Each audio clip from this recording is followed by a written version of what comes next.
কওমি মাদ্রাসার প্রতিনিধি রফিকুল ইসলাম আইনি বক্তব্য রাখবেন। রফিকুল ইসলাম আইনি।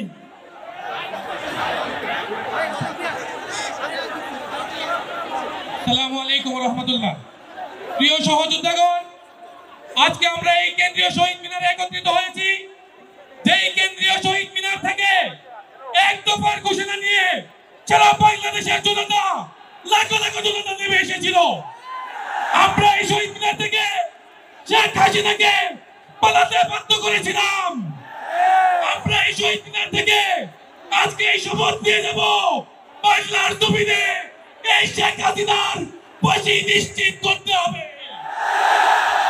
শুধুমাত্র শেখ হাসিনা নয়, আওয়ামী দূষণদের সকল অপরাধীদের ফাঁসি নিশ্চিত করতে হবে। বিডিআর পিলখানার হত্যার বিচার এই বাংলাদেশে হতেই হবে। বিগত আওয়ামী সরকার